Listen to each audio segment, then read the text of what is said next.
for us to go. He will sit down over there. 3 hours later. Jim, your doctor's ready to see you. Hi, Jim. Oh, hi, Jim. Nice to meet you. What's wrong? You must be sick. Take this, the Tylenol, and you should be fine. All right, take it. Have a good day. Have a good day. I waited 3 hours for this? This is bullshit! Cut! Has this ever happened to you? Have you ever gone into a walk-in clinic and got told you need to wait a few more hours for your treatment? Unfortunately, this is not an uncommon outcome for most patients. Unfortunately, this is not an uncommon outcome for most patients. And as you just see, we all know how horrible walk-in clinics can be. That is why we would love to introduce to you all our new solution, the love child between Yelp and Open Table for walk-in clinics. Clinic with a Q for all your healing needs. Hi, my name is Jeff. This is Darren, Alex, Leah, Gloria, and Euphrasia. So what's the problem?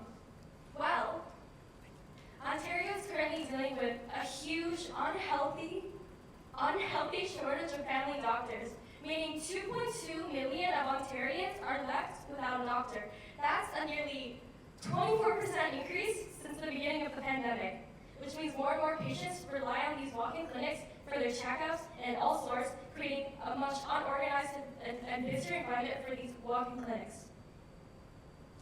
And in fact, we surveyed over 160 people in the York region about which is the biggest problem with walk-in clinics, and as expected, long wait times was the biggest problem, with 90% of our surveyors choosing that option.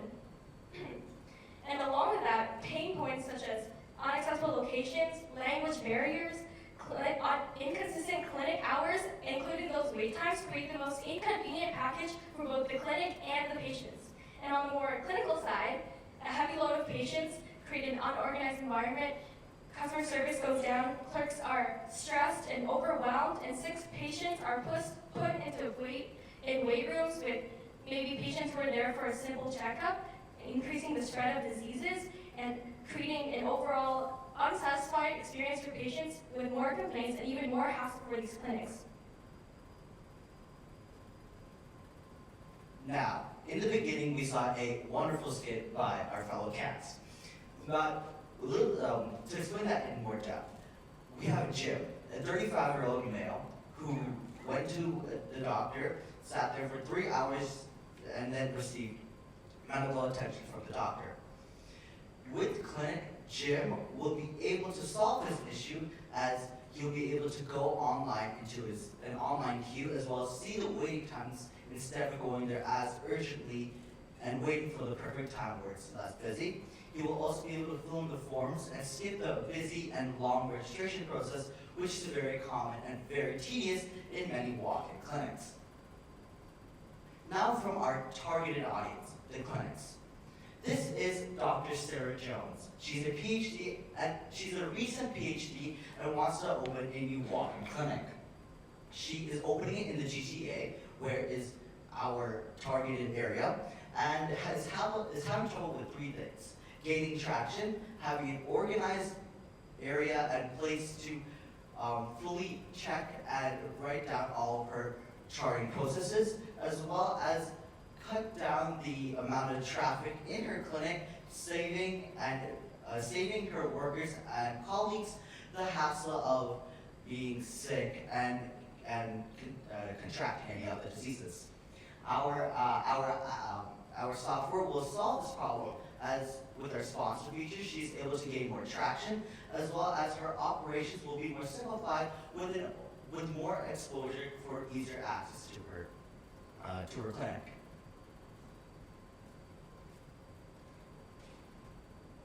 With our service, we can make your walk-in clinic waiting rooms go from this full of unhappy patients waiting in these long lines to this, having a patient being able to see their doctor in a shorter span of time and leaving satisfied with both the service and the experience. Now, let me explain how this works. First off, here's a QR code that leads to our website, which you can follow along if you want when we do our photos. So, starting with the features of our website. we have virtual queuing, which we talked about. Virtual queuing is super simple, there's no bells and whistles. You just put your first name, your last name, some contact information, and what clinic you're in, and it will give you a QR code that lets you go to that queue for that specific clinic. In that clinic, we actually use a two-way texting system, which keeps the client engaged, which reduces the possibility of no-shows. And it also allows them a chance to opt out if they have, for some reason, are unable to go. Then we also have a feature that allows you to find clinics near you. If you don't know the clinic off the top of your head, you can search up the clinics. It'll show you the closest clinics. It'll tell you the clinic hours that they actually work on, because sometimes clinic hours are inaccurate to when they actually take patients. It's multilingual, which helps break the language barriers. And it tells you if the clinic specializes in anything that you specifically want. So now that you know the basics of our website, what makes us better than other places, such as our direct competitor, Medimap? Now, Medimap actually, their existence validates the fact that this is an actual problem, and this is the market that we need to hit.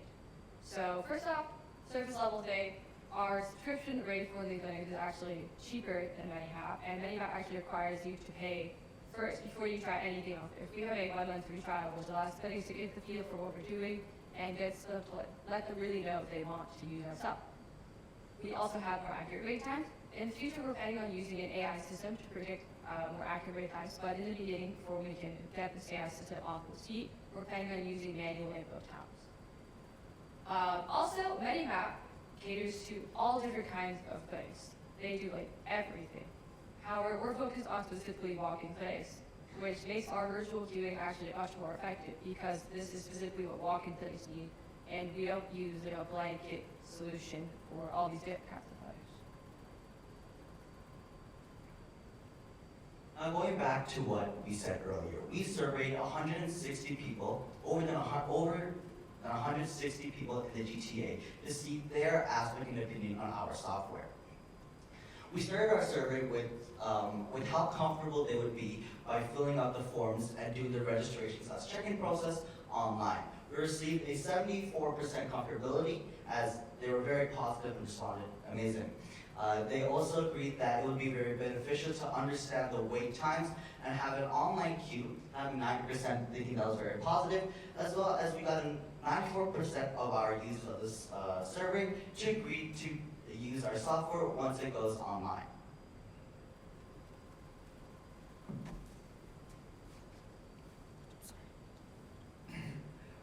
Starting for our aspect of marketing, we have two sources in which we must appeal to, starting with our users and the clinics themselves.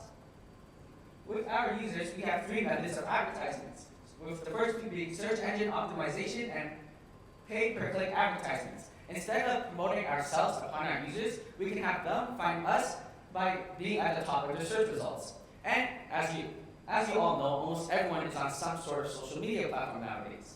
That is why by having our advertisements on platforms such as Instagram, Facebook, Pinterest, etc., it could be our biggest way of letting people know of our new and improved procedure for visiting a clinic.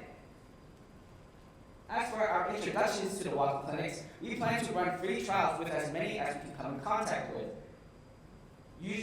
Ideally, we'd like to start regionally, and as more and more experience the benefits of using our services, it will help encourage other walk-in clinics in Ontario to use us as well. So now after we have discussed all the features and benefits of our solution, you may be wondering what does it take to fund this overall service and how do we develop it? So starting off with our costs. For the initial year, we'll be focusing our efforts onto developing the overall MVP of our product, which is the minimum viable solution. And given this, we'll be developing $2,000 into the research and development by distributing our services to local walk-in clinics throughout the GTA and using this information to have a good idea of how predictable we could use our AI in future models. And another large portion of our costs will be towards the development of our MVP software. And this, although at first the AI won't be fully implemented to what we needed, given that we have to do research and use data to develop this further, we're using this to have a solution for clinics to test out and see if adoption of virtual queuing will be viable for them. Last but not least, we will also have $5,000 directed to marketing, which, as Jeff said, will bring awareness to both clinics and patients for our service. Now, after all these costs, you may be wondering how we'll be able to financially sustain our business as a whole with our revenue streams. So the model of our business will be featuring a monthly subscription from clinics, where they'll pay $40 to access our services. They'll not only save time, but also make more money for them on a monthly basis. And another portion of our revenue streams will be from sponsored listings. So we expect around 1 out of 5 clinics to want to have their clinic as a recommended search, and they'll be doing this with a $5 extra fee on a monthly basis. And last but not least, we'll be kickstarting our startup costs through grants with up to $15,000, given that our overall product is for the betterment of healthcare for all Canadian citizens. We believe other people will be willing to support it like yourselves. And on to the next slide, we'll be talking about our overall projected roadmap. So as Jeff and I mentioned, at first we're targeting our MVP within the GTA. So given this is our first year, we'll be demonstrating and seeing how our overall product will be able to benefit clinics through testing, given that number of clients will be only 75. And this projected roadmap will be a range for around 3 years. So our second stage is after generating these profits and reinvesting, we plan to expand to Ontario, where there's over 20,000 clinics that we can access for a potential of $8.6 million of profit in the whole market. And eventually, after using all our beta testing and developing our final product, we'll be able to access the Canadian market, where there's actually over nearly 80,000 walk-in clinics, actually topping at 93,000 clinics. We aim a reasonable amount will be around 80% of this 80,000, and the potential overall market for our service is $34 billion. So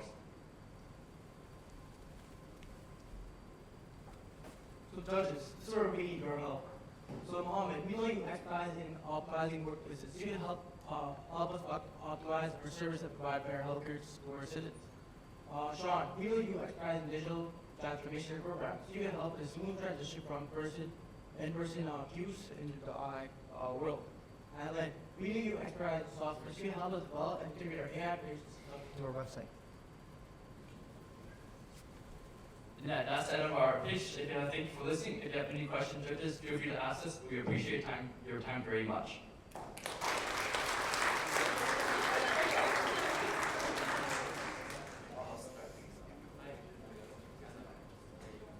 Other side.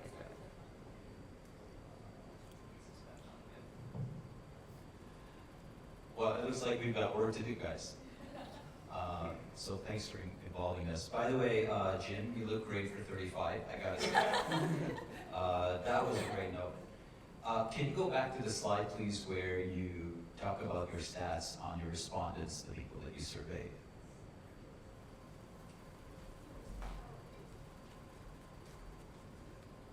How many of them were doctors? So this is from the. How many of them were doctors? It's not. We didn't ask for the profession. Good. How many of them were clinics? Work at clinics. Yeah, how many clinics did you go to Oh. survey? I went to How many clinics did you go to? 3. Perfect. So that's exactly it. Just answer the question. You're doing great. That's it. That's all I want. So what I love about what you guys are doing is that you're taking a marketplace that's very fragmented, and you're finding inefficiencies in that fragmented market, and you're solving for that inefficiency. That's great. So you're asking about why it's inefficient. It's because of the fragmenting, and you're solving for fragmenting. That's what you're doing. It's fantastic. What I'd recommend you do is continue to dig deeper into why. So for example, when you're comparing yourselves to MediClinic, is that a competitor? Yeah. I'm not Medivac. Medivac. And you talk about why their wait times are inaccurate. Right? You say that you're going to be more accurate, but have you asked the question, why are they not so accurate? And one of the reasons they're not more accurate is because you got to get buy-in from those clinics who you did not talk to, right, to use the system.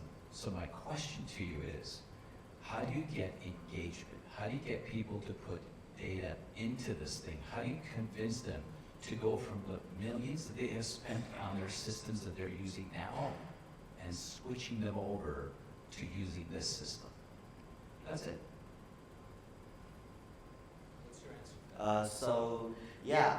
We were able to find out that a lot of clinics nowadays, their system for organizing the charting processes and stuff like that has been very has been using a lot of resources because a lot of their work is done by paper, and they're slowly starting to switch to an online-based system. However, as they're slowly starting, if we incorporate our service into that, we can help leverage our situation and our software. So how will you get them to convert? So, giving your example of MetaMap as well, one thing that we analyze with MetaMap is after checking out their services, in order as a clinic to register with them, you actually have to pay the $50 fee right off the bat. So, in our services, we're planning on allowing clinics to have a free 1-month trial before they are able to pay for our services. So, given this, I think what we analyze with MetaMap is that there's a large entry barrier for clinics to try to adopt and test out their services. But as long as we are able to provide the necessary resources and instructions of how to use our services, I believe that these clinics will have an easier onboarding process. And given that, as long as, I guess there's not much of a financial harm to try it out, and as long as we give them the right resources in terms of labor to adopt these policies, I think that given how many of their services are already using online EMR systems, their clerks are already familiar with online electronic organization, and this will be a relatively more, I guess a harm-free testing area for clinics to try to adopt their services throughout the region. Thank you for your question. So far, all the presentations have been amazing today. Yours was also amazing. Thank you for that. Thank you. I have the same question, which is who is your actual customer understanding? Your actual customer is, you got user feedback from the end user, but that's not the people you're collecting money from. So your actual customer is clinics. Yeah. And you talked to 3 clinics. I'm fascinated because I've seen 2 real startups go raise real money. I mean, like customer startup, but we're doing similar things. And so you guys find problems inside that I haven't seen them solve, like the automatic website that you can go to and you can see all your clinics and where the wait times are. That is genius. And I was like, instead of solving this through everybody signs up, you could throw a piece of technology inside the clinic and just monitor how many people are sitting in the clinic for how long, and then give people solve the user issue, which is, I don't know which clinic to go to, and I don't want to wait 4 hours. I want to get through it really fast. One big catch now, though, is because of COVID, not everybody's sitting in the car, and there's different clinics doing different things, using different technologies, and so the real question is, have you talked to clinics to really understand where and how they'll be interested in? Yeah, so in terms of that question, we actually have discussed and called with actually more than 3, so we personally visited 3 clinics. We also discussed with 7 clinics, and we actually have some who are already interested after emailing them back and forth. And given that, I think that, for example, MetaMap currently, I think one weakness they have in their services is that we mentioned that they're trying to encapsulate all healthcare systems, and therefore a lot of their walk-in clinics aren't adopted to their estimations. So we actually asked these clinics, and they said that given how there's a lot of back and forth physical forms and information like that, obviously we'll have to be OFIT compliant, which is Ontario Health Privacy Information System and Act. But that's something that we're planning to do with our beta and our final services. But that said, they have discussed, and we actually called the clerks, and given that they're probably the main interest, although our target persona is probably newer walk-in clinics. That said, these clerks will have a more efficient time and easier job and to redirect their labor and efforts to other areas. And overall, I think that they do have troubles in terms of having all these forms they have to fill in, having people complain some. And overall, I think there's a appeal given that we have asked, majority of them have given us a positive response. And as I said, some are actually willing us to refer to a doctor and discuss further with our business solutions. So I'm not sure if exactly I answered your question on the dot, but feel free to correct me. Our questions have been vague, so yes, you did. Yeah. Thank you. I think the best part here is what you identified is there is a problem. There are other people that are solving it badly, so there's an opportunity to solve it well and take out competition. Yeah, for sure. And just to add on that, when we check out MetaMap, for example, I would click on the nearby clinics, but we analyze that all of them don't have active wait times because they tell the clinics to manually update it every 30 minutes. But that 30-minute gap is still 30 minutes of someone's life. And also, we also search up, given Yelp's usage of this AI technology, that employees who estimate aren't as accurate as using AI to calculate given previous stay times. So we think using in the future when we develop more AI predictive systems, that we'll be able to have a more accurate system. And given that we're only focusing on walk-in clinics, we're going to ensure that every clinic that's on our site and our platform is actually actively participating in our service instead of random clinics, some who aren't accurate for MetaMap, whereas some may be accurate, but no one knows. So yeah. Cool idea, great job.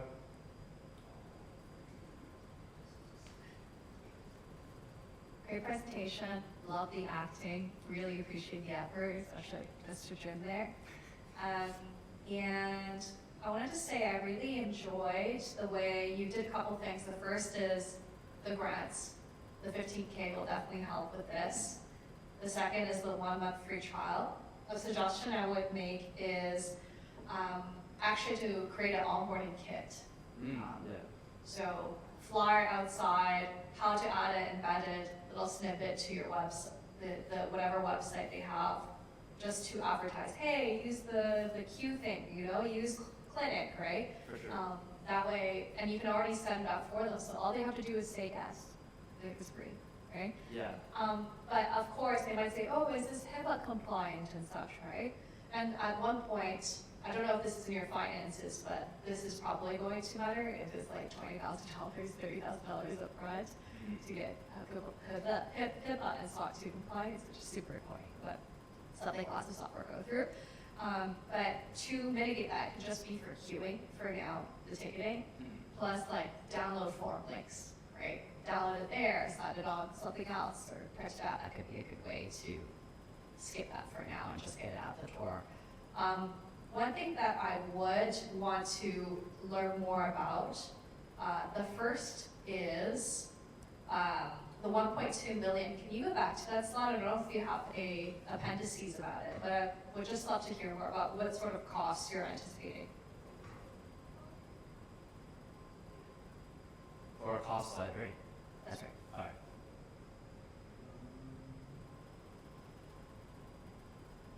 Next, this one. So given that, although it's a really rough estimation, given that we don't have as much software knowledge as maybe some of you judges would know on like developing AI and further integrating with our services, that said, that we know that first of all, we will have to, our MVP will just mostly be, as you said, kind of like testing without the AI integration and ensuring that clinics can like see how it is and how easy they could use it. But that said, we'll obviously have to have a larger portion of AI and software developers to make sure our AI technology is actually well implemented. So cost-wise, like how many software developers, how many people working on this, what percentage could potentially be for sales and marketing? Just curious if you can walk me through that. Yeah, sure. So we estimated that roughly our software and AI will cost around $500,000 just for the overall process to have like a sufficient beta model. Although obviously we're not too well versed into like exactly what is needed for our AI software, that's why we're designating around like decent portion of like almost half of that portion into just the development of our software and AI integration. And in terms of scaling, given that this is Ontario, where the difference between our first stage and our second stage is obviously the number of clients goes from like 75 to potentially 20,000. So that's given that will be a large portion obviously will be ensuring that we are using a lot of it for marketing. So this includes just social media marketing like SEOs, given that we're trying to have broader reach to almost 20,000 clients. And also, we are also predicting to expand our labor force, given we have many more clinics to network with and connect with. So although I don't have the exact numbers breakdown, but I did do rough estimations to calculate this. So I know we're giving enough room to have rough costs to cover what we think we could scale to. Okay, and then the second question is the 20,000 clients, they're all in Ontario. Is that the number of walk-in clinics, or just curious how you got the number? Yeah, so there's actually around 25,000 to 30,000 walk-in clinics in Ontario, though there isn't a definitive number on like a Google search, considering all of them are private and all of them are like reopening really quickly. That said, similar to stage 2 and stage 3, we're aiming to have around like an 80% market share of all the clinics. So obviously, we're trying to have a reasonable expectation that not everyone will try to go with us. So that said, I think that 20,000, although that's like our market goal for that stage, and that will be around 8% of 25,000/30,000, and that's pretty much how we got the number of clients and potential walk-in clinics. Awesome, thank you. All right, thank you.